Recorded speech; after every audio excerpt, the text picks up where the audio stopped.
بسم اللہ الرحمن الرحیم۔ السلام علیکم ورحمۃ اللہ وبرکاتہ۔ میں حیدر ٹیم کے پروگرام منظرنامے میں اپنے تمام دیکھنے والوں کو خیر کہتا ہوں، اس دعا کے ساتھ کہ آپ جہاں کہیں پہ بھی ہوں گے خیریت سے ہوں گے اور خوش ہوں گے۔ ہمارے ساتھ محترم رحمۃ اللہ غوری صاحب بھی موجود ہیں۔ السلام علیکم غوری صاحب۔ وعلیکم السلام نقوی صاحب۔ غوری صاحب، کیا حال ہے آپ کے؟ اللہ کا شکر ہے، آپ کی دعائیں ہیں۔ میں شہر سے دور ہوں، لیکن روحانی طور پر، قلبی طور پر اور نفسیاتی طور پر وہیں رہ رہا ہوں۔ آپ صحیح کہہ رہے ہیں کہ بس قلبی طور پہ آدمی کو صحیح رہنا چاہیے، اور یہ جو قرآن تو ہے نا، وہ ایسی جگہ ہے کہ جہاں آدمی ذہنی طور پہ یہیں رہتا ہوں ہے۔ وہ یہ تو منی یہ تو پاکستان ہے۔ منی آپ پاکستان صحیح ہے، کہہ اس رہے ہیں۔ لیے پاکستانیوں کے متعلق یہ کہا جاتا ہے کہ وہ ان کو پاکستان سے تو نکال کے لا سکتے ہو، لیکن پاکستان کو ان کے دلوں سے نہیں نکال سکتے۔ بالکل آپ صحیح کہہ رہے ہیں غوری صاحب کہ پاکستانیوں کو جو ہے نا یہ نہیں کر سکتے۔ ابھی کام اگر ہم خبروں کی بات کریں تو اس ہفتے جو ہے وہ اچھی خاصی خبریں وہ جو ہے خبریں رہیں، اور خبروں میں پاکستان بھی اور انٹرنیشنلی بھی کافی خبریں بنی، جس میں اگر ہم پاکستان کی بات کریں تو پاکستان میں جس وقت سب سے اہم خبر بنی وہ بنی پاکستان اور سعودی کا جو معاہدے کی معاہدہ جو ہوا ہے۔ لیکن اس کے علاوہ بھی اگر دیکھیں تو کرکٹ کے نے بھی پاکستان کی خبروں میں اس دفعہ کافی قدم جمائے رکھے، اور اس کو تھوڑی سی بات کریں گے، کرکٹ پہ بھی ہم بات کریں گے، لیکن مینلی جو ہم بات کریں گے وہ بات کریں گے فلسطین کو، اور یہ کہ جو آج کل اقوام متحدہ میں آج اجلاس ہو رہا ہے اس سے بات کریں گے۔ پھر ہم تھوڑی سی بات کریں گے امریکہ اور افغانستان کے اوپر، یہ انتظام دیش کے اوپر انہوں نے جو شاہجہ ہوا ہے، اور اس کے ساتھ ساتھ پاکستان کی جو سیرا وادی ہے اس سیرا وادی میں بھی کچھ دھماکے ہوئے ہیں۔ گورنمنٹ کا جو پاکستان تھا وہ تو یہ ہے کہ صاحب وہاں پہ دہشت گرد موجود تھے اور ان کا آپس میں ہی ایک بام بلاسٹ ہو گیا، جبکہ دوسرے لوگوں کا جو کلیم ہے وہ یہ ہے کہ صاحب وہاں پر جہاز ایئر فورس کے جہاز کے ذریعے سے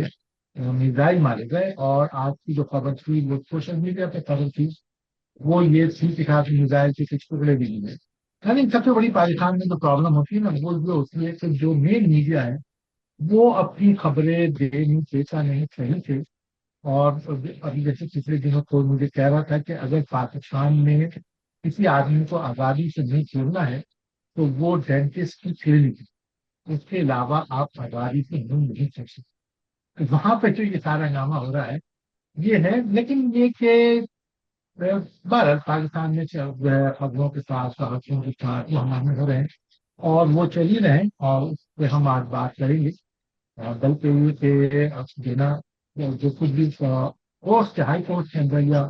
کورس کے اندر ہو رہا ہے اس پہ بھی بات کریں، لیکن سب سے پہلے جو میں بات کرنا چاہ رہا تھا آج وہ یہ کہ وہ جو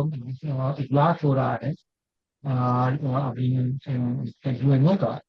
اور جو نیو یارک میں جو اجلاس ہو رہا ہے نیو یارک میں، ہم اسی میں چاہ رہا تھا کہ تھوڑی سی ہم بات کریں،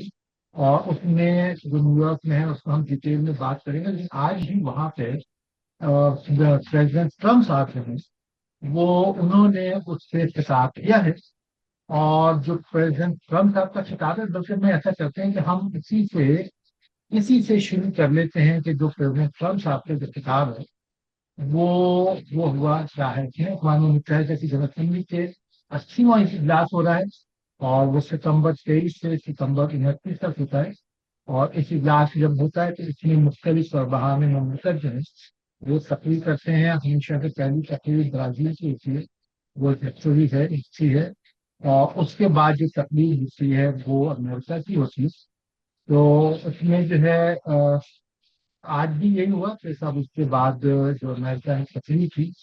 تو ٹرمپ صاحب نے جو تقریر کی وہ تقریر کا اگر میں آپ کو اس سے کچھ خاص باتیں بتاؤں، وہ تقریر ایسی تھی کہ جس پہ بہت زیادہ کرٹیسزم بھی ہو رہا ہے، اور جو اس تقریر کے اہم نکات تھے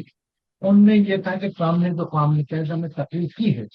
اس میں انہوں نے سب سے پہلے تو اقوام متحدہ ہی کو